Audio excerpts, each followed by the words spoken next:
অনেকেই জানতে চেয়েছেন যে উইল উইল বা ইচ্ছাপত্র বা চরমপত্র সম্বন্ধে প্রবীণ মানুষেরা তার জীবদ্দশায় অনেক স্থাবর অস্থাবর সম্পত্তি ওনারা করেন, কিন্তু প্রকৃতির অমোঘ নিয়মেই প্রত্যেক মানুষকেই চলে যেতে হয়। কিন্তু এই সম্পত্তি, যে স্থাবর অস্থাবর সম্পত্তি, দেখা গেল উনি ওনার ইচ্ছা অনুযায়ী বন্টন করে দিতে চান। তার একটা খুব ভালো ইনস্ট্রুমেন্ট হচ্ছে উইল বা চরমপত্র বা ইচ্ছাপত্র। তা অনেকেই জানতে চেয়েছেন এবং আমার কাছে কয়েকজন উইলও করেছেন। তা এই উইলের প্রধান বিশেষত্ব হচ্ছে উইল এমন একটা ইনস্ট্রুমেন্ট যে মৃত্যুর পরে কার্যকরী হয়। একটা উইল কোনো একজন প্রবীণ ব্যক্তি করলেন, উনি যখন পৃথিবীতে বর্তমান নয়, তখন তার এই লেখা অনুযায়ী ডিস্ট্রিক্ট ডেলিগেট থেকে আরম্ভ করে সমস্ত সবাই আমরা তার কথা অনুযায়ী, তার ইচ্ছা অনুযায়ী আমরা সেই অনুযায়ী সম্পত্তির বন্টন করে থাকি। উইল করতে গেলে কি করতে হয়? যে কেউ উইল করতে পারে, যার স্থাবর অস্থাবর সম্পত্তি শেষ জীবনে, যারা বয়স্ক মানুষ যারা আছেন তারা দানপত্র না করলে, দানপত্র আর উইলের ভেতর কিন্তু পার্থক্য আছে, তা সেটাই পরে আসবো।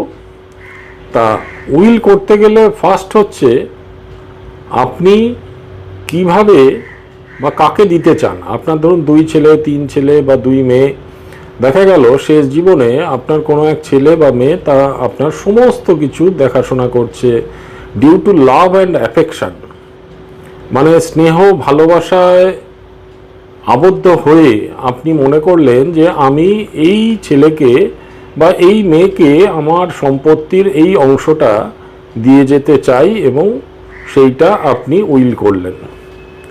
উইল করতে গেলে দুটো জিনিস ভালো মতো মাথায় রাখতে হবে। কারণ দেখাতে হবে যে আমি যাকে দিচ্ছি কেন দিচ্ছি, এবং যাকে দিচ্ছি না, যে ছেলে মেয়ে বা পুত্র কন্যা বা আমার স্ত্রী, তাদের যেসব অংশ দিচ্ছি, কেন দিচ্ছি না, এই কারণটা ভালো মতো লিখতে হবে। সেই লেখাটা আপনি নিজে লিখতে পারেন।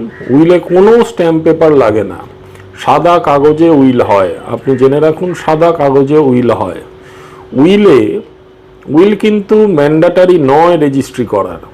অনেকেই বলেন যে রেজিস্টার্ড উইল হলে ভালো, কারণ যখন কন্টেস্ট হয় তখন রেজিস্টার্ড উইলের একটা গুরুত্ব আছে। অপর একটি ব্যাপার হলো, উইল আপনি এমন সাক্ষী রাখবেন বা উইটনেস রাখবেন, যে উইটনেসরা আপনার অবর্তমানে সাক্ষী দেবে যে আপনার কথা মতোই উইলটা লিপিবদ্ধ হয়েছে, এবং আপনি যখন উইলে সই করেছেন তখন এই সব সাক্ষীরা বর্তমান।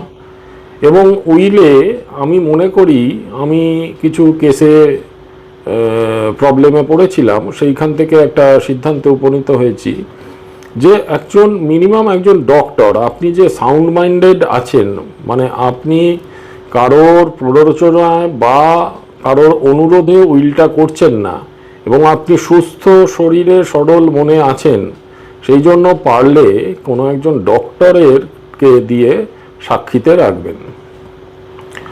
আর উইলে করার উদ্দেশ্য হচ্ছে আপনি যতদিন বেঁচে আছেন সম্পত্তি আপনার, কিন্তু আপনার অবর্তমানে আপনার এই উইল অনুযায়ী সম্পত্তির বন্টন হবে। সেইটা করতে গেলে উইলটার প্রবেট নিতে হয়, সেগুলো আমরা পরে আসব।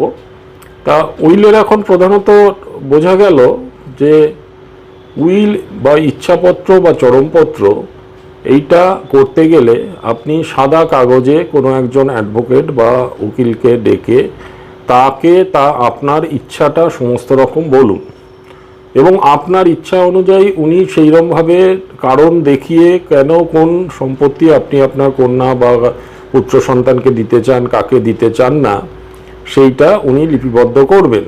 এবং একটা বেনিফিশিয়ারি অ্যাপয়েন্ট করতে হয় আর এক্সিকিউটার। এক্সিকিউটার যে উইলটা এক্সিকিউট করে, আর বেনিফিশিয়ারি আপনি যাকে উইলটা প্রদান করছেন, মানে সম্পত্তি কাকে দিতে চাইছেন, এইটা নিয়ে আমরা পরে আবার আলোচনায় আসবো। তাহলে উইল বা চরমপত্র হলো এমন একটা ইনস্ট্রুমেন্ট, যেই ইনস্ট্রুমেন্টটা মৃত্যুর পর কার্যকরী হয়, এবং যেই ইনস্ট্রুমেন্টটা আপনি আপনার শেষ ইচ্ছা আপনি লিপিবদ্ধ করবেন, এবং আপনি মিনিমাম দুজন বা তিনজন উইটনেস বা সাক্ষীর স্বাক্ষর সেই উইলে থাকবে। সাদা কাগজে উইল হবে, রেজিস্ট্রি করা ম্যান্ডেটারি নয়, আপনি পারলে রেজিস্ট্রি করতে পারেন অথবা রেজিস্ট্রি নাও করতে পারেন। এইটাই হলো চরমপত্র বা ইচ্ছাপত্র। আপনারা যেসব প্রবীণ মানুষেরা আমায় প্রশ্ন করেছিলেন বা যারা উইল করেছেন বা করতে ইচ্ছুক, তারা এই কথাগুলো মাথায় রেখে আপনারা উইল করতে পারেন। এবং উইল কিন্তু আপনার জীবদ্দশায় আপনি পরিবর্তনও করতে পারেন। যে আজকে মনে হলো আমি এই সম্পত্তি এই ছেলেকে দিলাম, কিন্তু লিখে গেলাম, কিন্তু এই ভবিষ্যতে দেখা গেল সেই ছেলে বা পুত্র কন্যা আপনাকে দেখভাল করছে না। ডিউ টু লাভ অ্যান্ড অ্যাফেকশনের জন্যই তো উইলটা হয়, দেখছে না, আপনি তখন উইল পরিবর্তন করতে পারেন। আপনার জীবদ্দশায় আপনি যতবার খুশি উইল পরিবর্তন, কিন্তু শেষ যে উইলটা হবে সেই উইলটাই কিন্তু আপনার কার্যকরী হবে। তাহলে বোঝা গেল উইল বা চরমপত্র বা ইচ্ছাপত্র। অরুণ আলোর তরফ থেকে আপনাদের সবাইকে ধন্যবাদ, এবং এর পরের এপিসোডে আমরা আসছি আর একটা বিষয় নিয়ে। নমস্কার।